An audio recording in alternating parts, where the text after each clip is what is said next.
Here's what's happening now. Clouds on their way in, and so is plenty of rain. Find out how long we're going to get soaked. Paula? Hey, Ben, I've got a story that'll really get your goat. We're talking about a fairly new concept for this area, using these farm animals to actually get rid of invasive plant species. Karen? All right, thank you, Paula. Also, first at 4, the doctor accused in a gymnastics sex abuse case makes a special request to the judge, what it has to do with his alleged victims. Up first, new information about a crash that killed a 6-year-old girl, why her mother could face charges if she survives her own injuries. Live from downtown Detroit, Local 4 News First at 4 starts now. Good afternoon, I'm Karen Drew. First at 4, disturbing new information at this hour about a fatal crash that left a 6-year-old girl dead. Today, police tell us her mother, who was driving the car, was driving drunk. The crash happened at 1 a.m. Tuesday morning on Edmore Drive. That's where 25-year-old Antonisha Tisdale crashed into a tree with 2 children in the car. Her daughter was killed on impact. Her 1-year-old son was hurt, but is now okay. Now, we are told Tisdale is still in critical condition and remains unconscious. A Michigan judge has issued a new gag order in the sex abuse case of Dr. Larry Nassar. Nassar appeared at a hearing in Lansing today. The doctor is accused of abusing female gymnasts during his time as a physician at Michigan State University. Today, his attorney asked the judge to stop all accusers from speaking publicly about Nassar, arguing it could endanger his chances of a fair trial. The judge agreed, saying his right to an impartial jury must be preserved. We have a new surveillance photo and a new reward to help catch this bank robber. Take a look at the screen. Police say this guy walked into a Comerica Bank in Ann Arbor yesterday. He gave the teller a note saying this is a robbery and he had a bomb. He got away with some cash. The bank is located at Washtenaw Avenue and Huron Parkway. A $2,000 cash reward is being offered for information that leads to an arrest. If you can help, please call Ann Arbor Police. We're also following developing news at this hour after more than 24 people are taken to a hospital after a chemical leak at the Kellogg's headquarters in Battle Creek. Devin Skillion is following the very latest developments from the newsroom. And Devin, do we know what chemical was leaked here? Well, Karen, right now they believe it's a leak of Freon that is behind this, but the investigation continues. Here's a look at where all of this unfolded earlier today. We've got video from the company headquarters in Battle Creek. The leak has been contained. Most employees were allowed back in the building by 11:30, but the north side of the building is still shut down. It all began this morning after there was a refrigerant leak in the building. At least that's what they believe it is. The company says it evacuated all the employees from the North Tower. They then contacted authorities, but they are still working to make sure that it's safe enough to return to that area that was impacted. Kellogg's released this statement about the people taken to the hospital, and it reads in part, there are approximately 23 people who are being transported to local hospitals for evaluation as a precautionary measure. Our highest priority here is keeping a safe work environment for all of our employees, and we appreciate the cooperation and responsiveness of the Battle Creek Police and Fire Departments. That's just part of the statement released today. But fortunately, no one appears to have been seriously hurt in this incident, though they still don't know exactly when the employees that work in that north part of the building will be allowed to return. We'll keep an eye on things, though. An update coming up on the situation here, Karen, at 5. Back to you. All right, sounds good. Thank you, Devin. In the first forecast, we've enjoyed some sunshine over the past few days, but get ready. We are about to see another change. Ben Bailey is here to explain. Yep, find the umbrellas, Karen, because you're going to need them for Thursday and Friday. The clouds definitely on a hurry to get here, and you can see already it's basically high clouds that we're seeing on top of us now. Some of these showers already starting to reach into southern parts of Lake Michigan, although some of these radar returns are pretty faint. It looks like it's really going to be tomorrow before we start seeing moisture here in southeast Michigan for most of us. There will be some exceptions that we'll get to coming up. Temperatures falling into the 40s here by 10 o'clock. We will be staying dry. We'll call it mostly cloudy, especially once the sun sets. And we've got quite a bit of moisture to track here over the next 2 days. We'll look at totals and see if we can eke out a dry weekend. All coming up in a few minutes, Karen. Thank you, Ben. There is always a big response when something happens on Capitol Hill, and shots were fired in Washington this morning. Police say the incident started around 9:30 when a woman hit a police cruiser with her car and then tried to hit officers. Capitol Police began chasing her. Shots were fired, but no one was hurt. The woman is in custody. At this point, police say the incident was probably not terror-related, but the investigation continues. First at 4, we're also tracking stories making headlines all around the world. We start in Britain, where Prime Minister Theresa May has officially pulled the trigger on her country's withdrawal from the European Union. Britain started the so-called Brexit by filing papers to start a 2-year process. Voters approved that idea 9 months ago. Now, the two sides will start working on a divorce settlement, determining how much it will cost Britain to leave. One estimate puts that number at about $63 billion.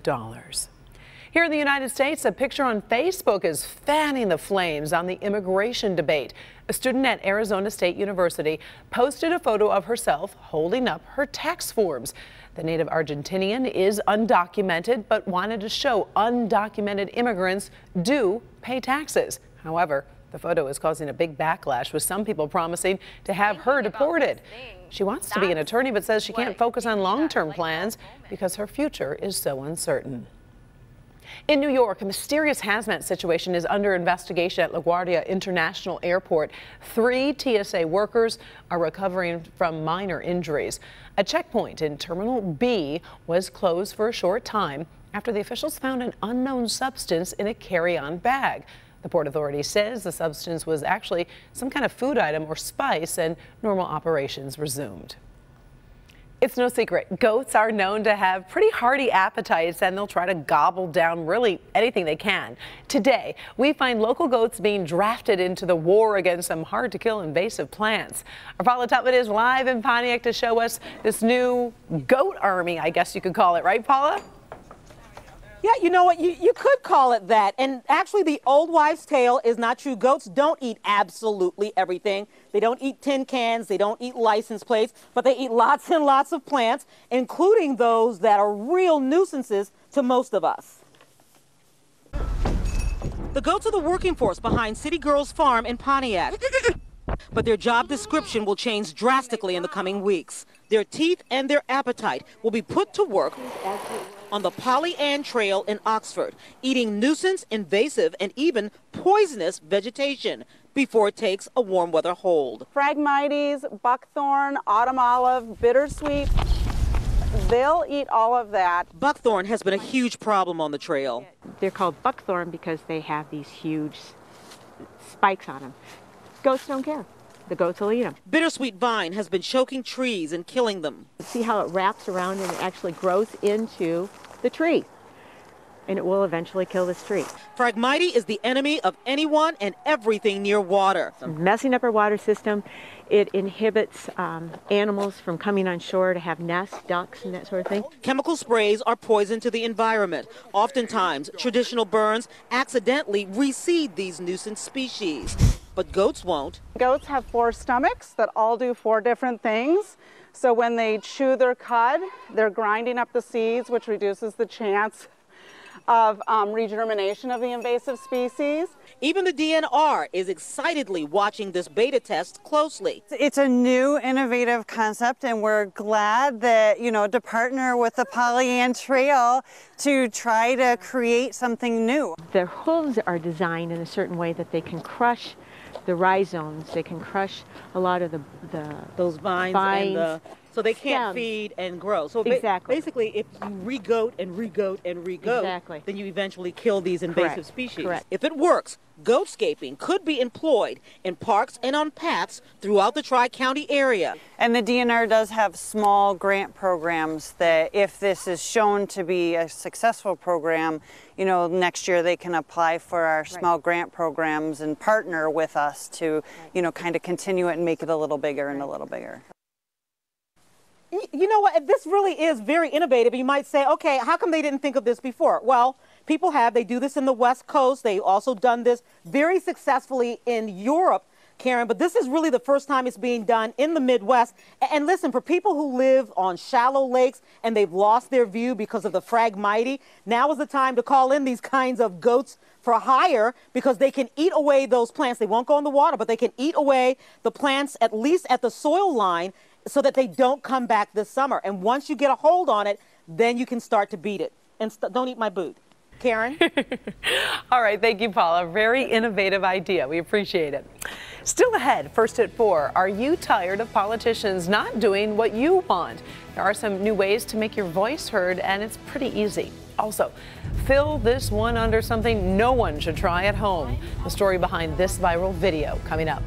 Up first, Kimberly Gill has good health. Hi, Karen. Good afternoon to you. Migraine headaches make plenty of people miserable, and now a new discovery that could lead to some new treatments. And what your favorite cookbooks aren't telling you could be hazardous to your health. We'll have those stories and more next. Why, coming up all new on Local 4 News at 5 and 6. Reptiles like family members. A mother-daughter small business team devastated after the reptiles at their shop cleaned out by a thief. This is more than a business to us. We treat the animals as if they're our own. We'll talk to those shop owners and tell you exactly how many of these guys are now missing. All right, thank you, Sean. Let's talk good health. New insight into what happens inside the brain during a migraine. Kimberly Gill joins us now with some pretty interesting findings from the University of Michigan. Yeah, it's really interesting. It's very important, especially if you suffer with migraines, which a lot of people do. Working in Michigan's 3D lab, researchers studied PET scans of the brain, and they found a brain chemical called dopamine falls and fluctuates at different times during a migraine. Dopamine is sometimes called a feel-good transmitter because it helps the brain regulate emotion, motivation, and sensory perception. Researchers say the fall in dopamine could explain why migraine sufferers need isolation during a headache and could help scientists better understand migraine treatments. And I understand we're also talking about cookbooks today, which is interesting in health news, but it's something that a lot of people haven't noticed. Yeah, but you know what? Who did notice? Food safety experts, and now they're bringing it up, and maybe authors will start making some changes because of what they found out. Researchers at North Carolina State University looked at nearly 1,500 recipes from popular cookbooks, and they found only 8% included guidance on cooking meat to a specific temperature, and very few recipes talked about avoiding cross-contamination or the importance of washing your hands. Previous research suggests there are 3.5 million cases of foodborne illness in the U.S. because of improper cooking. So if you're used to cooking, it's something that maybe you don't think about, but somebody like me who doesn't know or myself, yeah, like us, right. We appreciate exactly. detailed spelled information. out. Exactly. All right, good news. Yeah. Thank you, Kim. Let's send it over to Ben for another look at the forecast. And I understand you're tracking rain. We are. It's not going to show up until tomorrow, Karen, for most of us, but we've still got some mild air to get through for the rest of tonight. Temperatures got into the mid-50s and are sitting there for most of us right now. Things have been a little bit cool around the edges, though. 46 in Port Huron. Grosse Ile right now at 44, and you can see those little blue shadows right around the lake where things just a little bit cooler than further inland. But we've had a good dose of sunshine today, and that's going to come to a very quick end if it hasn't already in your neighborhood. Radar is already starting to light up out here across parts of Lake Michigan, but again, this is a very light stuff that is probably not making it to the ground. In fact, we don't have any reports of rain on the west side of the state. Chances of us getting wet really going to start ramping up as we get towards daybreak tomorrow, but some very interesting stuff as we go hour by hour through the forecast. Notice after midnight, we could be seeing the first rounds of those rain showers mainly in our north zone. This is 3 a.m. And then as temperatures continue to cool towards daybreak, some of this could become some light snow, especially again for our north zone and northern parts of our metro zone, but it very quickly becomes all rain. So even if these wet snowflakes manage to sit on the grass or the mailbox, it's not going to last very long. Everything becomes liquid, and our best window of getting steady and possibly even some heavy rain, it looks to be in the late morning and early afternoon hours, really centered around 2 o'clock.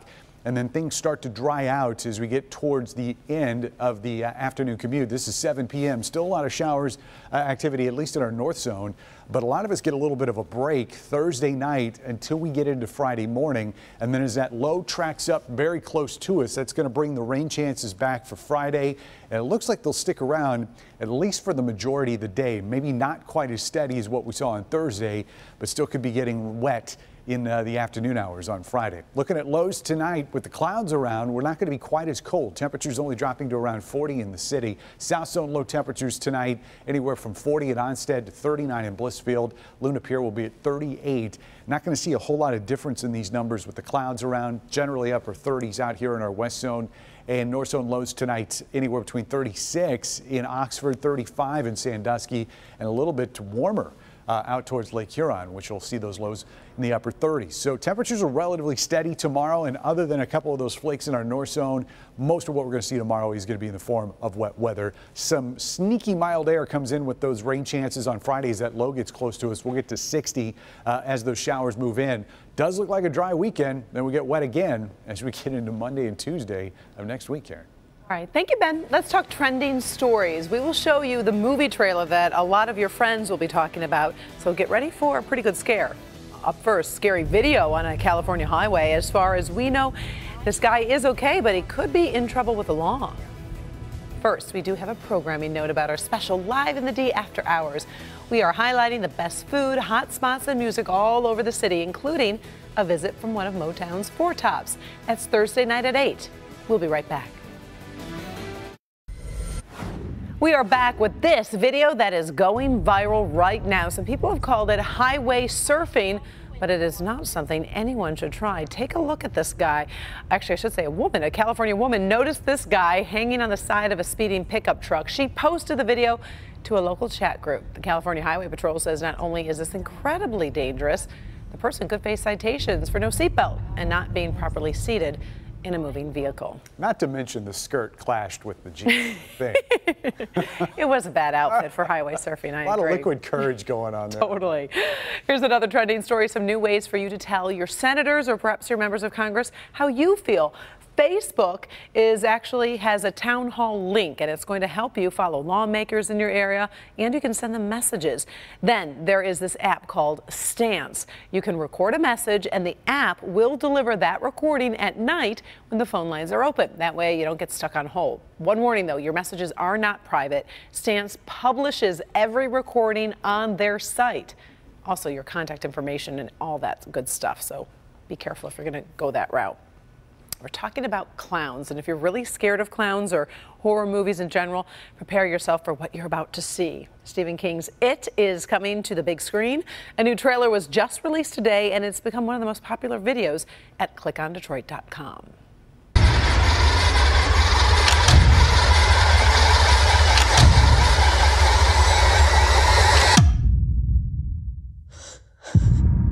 Bill, if you'll come with me, you'll float too. You'll float too. You'll float too. You'll float too. You'll float too. Oh, that's horribly scary. Yikes. You know, so many of his movies have been made, or books have been made into movies. I'm kind of surprised it took this long for Yeah. it. Would you see it? No. I don't see scary movies. No, I don't like to. I don't enjoy that. Or typically when I do, I get an Afghan, you know, with the holes in the blanket, and then I watch through that. I would pay to see that. I do it all the time. It makes me feel safer. Anyway, if you want to see that trailer, it's on clickondetroit.com. Oh, I'm scared. Still ahead, can you guess which dog breed is the most popular in the state of Michigan? Here's a hint. It's not this guy. No, not the Beagle. The top dogs in the state coming up next. But first, here's a look at what I'm working on for tonight at 11. It's an addiction that claims a life every 12 minutes. And almost destroyed our family. Our family, friends, co-workers, someone we care about, hooked on prescription pain pills, hooked on heroin. But you can learn how to save a life. They die if they are not given this. I'm Local 4 Defender Karen Drew, who experts say should know how to use Narcan to help stop the heroin epidemic. My Faces of Addiction special report tonight at 11. Finally, first at 4, we have a story that could cause some pretty big debates among dog lovers, right? Probably. It is the list of the most popular breeds in Michigan, and this is according to the American Kennel Club. Number 4, you've got the very popular Beagle. So cute. Of course, how can you go wrong with that? Number 3, the Golden Retriever. One of my favorites. I love, but they really shed a lot, Yeah. right? So that would be kind of an issue. The German Shepherd is the second most popular breed in Michigan, but finished first in the city of Detroit. And the number 1 breed in Michigan is the Labrador Retriever. You can see the entire top 10 in the state and also in Detroit at clickondetroit.com. I think yellow labs are probably the perfect dog. Really? If I had one, that's the one. And then you'd have hair all over your skin. They'd be lit rolling all the time. What about soft-coated Wheaten Terriers? Do you know anything about these dogs? I have to Google that. Everyone says that's a good dog. They don't shed? I don't know. They say they don't. Anyway, if anybody knows, tweet me. I need to find. My husband wants this kind of dog, and I'm just not sure. Anyway, thanks for joining us for First at 4. Inside Edition is next.